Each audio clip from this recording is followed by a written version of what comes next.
So with the Rugby World Cup behind us, minds start turning to the Six Nations in 2024, and my mind starts turning to who needs to win the thing the most, at the very least, who needs to prove themselves the most. And let's have a look at the fixture list, because that's been out for a while.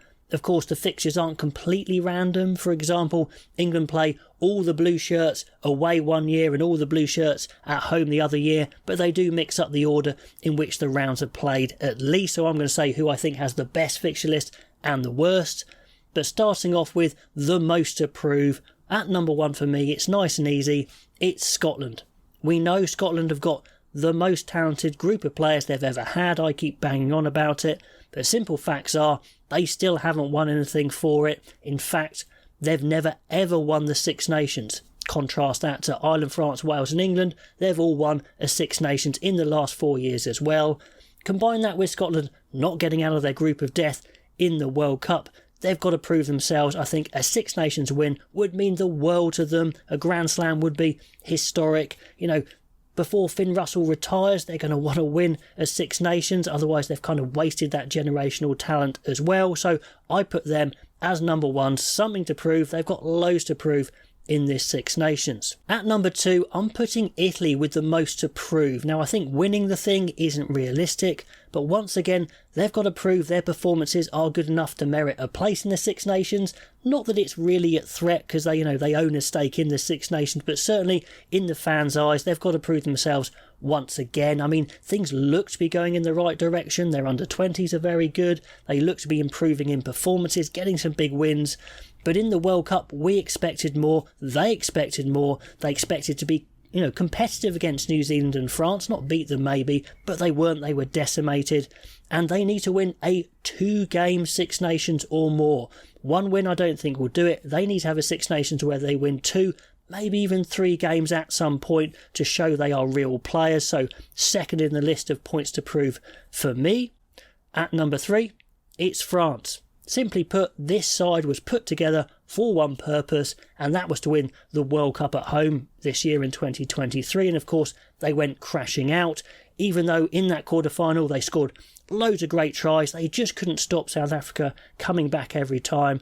They're packed with unbelievable players, we know that. So I think they're going to want a Grand Slam just to show their home fans they are a great side and put a bit of that pain of the World Cup behind them. At number 4 on the list, we've got England. They were a point away from the World Cup final with a solid set piece.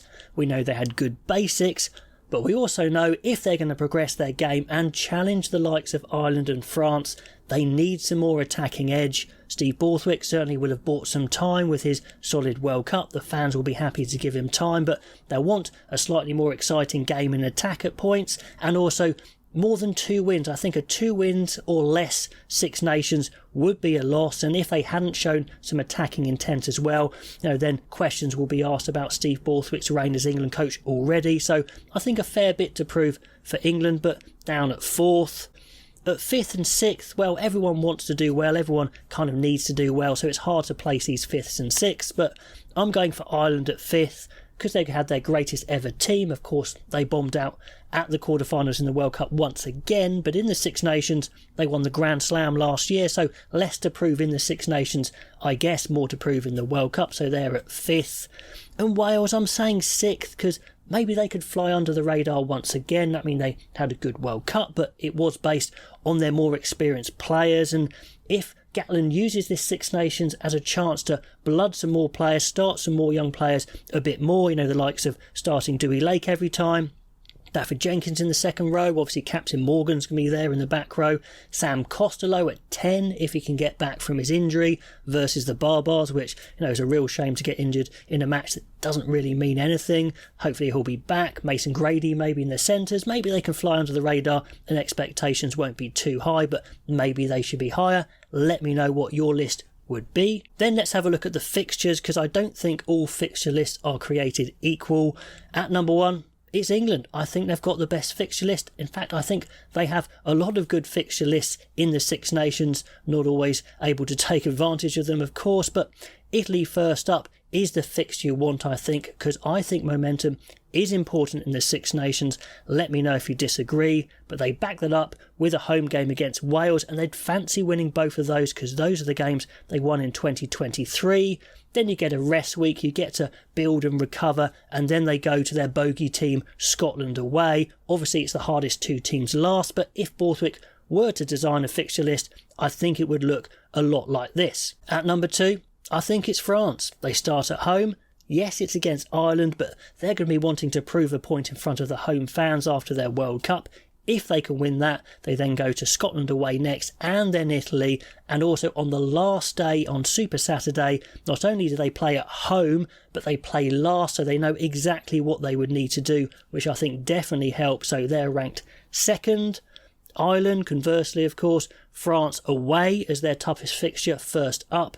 But if they win that, then Italy next means they should go in 2 from 2 into the rest weekend. Wales at home, they will fancy winning, away to England, and another finish at home on Super Saturday. So if they win that opening game against France, then they're going to get excited about back-to-back Six Nations and maybe even back-to-back Grand Slams, which would be very special. At number 4, I'm saying Wales, 3 home games is good for the coffers as well. Scotland at home isn't too bad as an opening fixture, but I don't like having Italy last. I think sides do a lot better when they play them a lot earlier and use it to gain momentum, as I said, so they're 4th.